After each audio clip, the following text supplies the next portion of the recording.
Europe 1.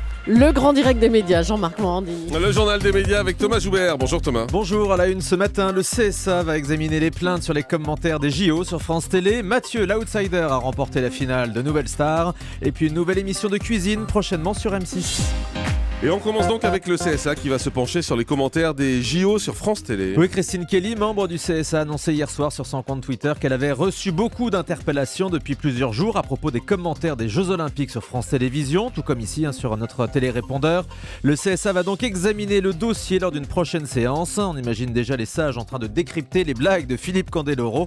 Christine Kelly estime que les propos sexistes tenus sur France Télé troublent les efforts du groupe public pour mettre en avant le sport féminin.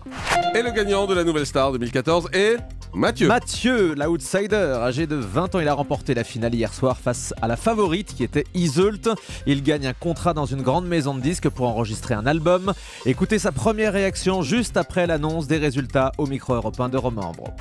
Je suis complètement perdu, désorienté. C'est là où ça me fait peur. La vraie vie reprend et donc le vrai travail va commencer. Donc déjà, ça y est, je suis déjà dans l'optique. Ok, c'est cool, t'as gagné ça, c'est très très bien et je suis hyper heureux et je vais sûrement me reposer quand même une semaine. Mais je veux travailler et je veux prouver à partir de maintenant que je suis un chanteur et un musicien. Ils m'ont fait confiance et je vais pas les décevoir. Et en fait, voilà, je suis ravi d'avoir pu faire ce premier pas. Dans un premier temps, je vais faire musique parce que je sors de la musique, mais je veux aller vers le cinéma après. Et vraiment, c'est deux passions que je veux creuser. Maintenant que je suis mis en avant, que j'ai été montré, j'espère que ça va intéresser et j'espère que je vais pouvoir jouer dans des films et tout. C'est un autre rêve. M6 va lancer une nouvelle émission de cuisine. Après Top Chef, un dîner presque parfait, le meilleur pâtissier, bien M6 a encore faim. Selon TV Magazine, la chaîne va lancer un casting de cuisiniers amateurs pour une nouvelle émission. Les candidats seront sélectionnés par région. Ils devront d'ailleurs défendre des plats régionaux. Un jury sera chargé de désigner le meilleur cuisinier amateur de France. Les tournages doivent débuter en avril. Toujours sur M6, Stéphane Rothenberg ne devrait pas présenter le télécrochet Rising Star. L'animateur annonce à nos confrères de TV Mag que le programme fait envie, mais que ça va être compliqué pour lui, notamment car l'émission tombera pendant le tournage de la prochaine saison de Top Chef. Et comme on vous l'a déjà annoncé, M6 cherche plutôt à recruter un animateur ou une animatrice extérieure à la chaîne. Le chanteur Grégoire approché pour être coach de The Voice. La production lui avait proposé de remplacer Louis Bertignac pour cette saison 3, c'est ce qu'il révèle dans une interview à MFM. Finalement, il s'est fait piquer la place par Mika, un choix que je peux comprendre et que j'accepte, je m'incline sans problème, dit-il. The Voice qui revient demain soir sur TF1 avec le premier épisode des Battles. Les coachs départageront leur talent avec l'aide d'autres chanteurs, notamment Kylie Minogue dans l'équipe de Mika. Frédéric Tadei va s'expliquer samedi soir chez Laurent Ruquier. L'animateur de Ce Soir ou Jamais sera l'invité dont n'est pas couché. Il viendra notamment répondre à la une choc du journal Les Inrecuptibles cette semaine qui titre « Faut-il brûler Tadei ?» L'animateur est régulièrement accusé de donner la parole à des personnalités très contestées dans son émission. Claire Caïm rejoint le casting du téléfilm consacré à Laurent Fignon. La dernière échappée racontera les dernières années du champion cycliste alors qu'il était atteint d'un cancer. Le téléfilm réalisé par Fabien Antoniente sera diffusé prochainement sur France 2. Claire Caïm interprétera la femme de Laurent Fignon. Ce dernier sera incarné par Samuel Le Bihan. Gérard Rolls devrait également faire une apparition. Le tournage commencera le 9 mars au départ de la course Paris-Nice. Un nouveau format court de sport à partir de lundi sur France 3. Un module diffusé tous les soirs à 20h10, juste avant Plus belle la vie. Dans les coups du sport, Laurent Luyat mettra en lumière des exploits sportifs d'athlètes handicapés. Une émission coproduite par Cyril Ferraud. Le propriétaire de l'équipe condamné à 3,5 millions d'euros. Très lourde sanction de l'autorité de la concurrence contre le groupe Amaury.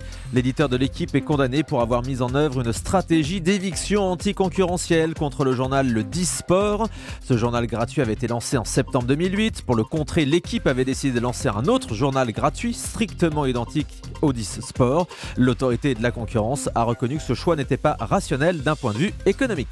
La situation est toujours très tendue à Libération. Oui, hier, les représentants du personnel ont déclenché ce qu'on appelle le droit d'alerte, c'est-à-dire que les salariés vont pouvoir exiger des réponses précises des actionnaires sur la situation financière du journal.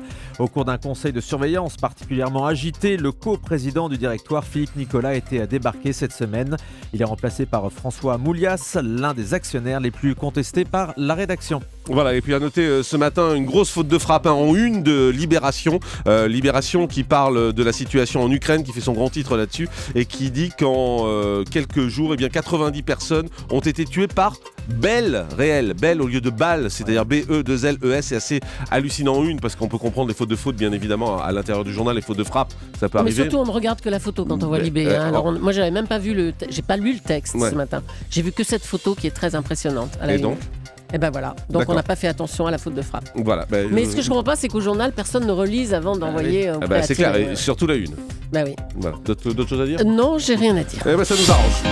On termine avec le chiffre du jour. 6,5, c'est le nombre d'écrans dans chaque foyer français en moyenne, selon une étude de Médiamétrie. Alors par écran, on entend téléviseur évidemment, mais aussi ordinateur, tablette, smartphone. Moi j'ai compté, chez moi il y en a 6, donc je suis dans la moyenne. Ah, je vous ai dans la moyenne. Chez vous Je sais pas, il faut que je compte, mais à plus, je pense. Plus de Parce 6, que, ça il y a déjà m'étonne au moins pas. 3 ou 4 télés, donc ça va Une vite. dans chaque pièce.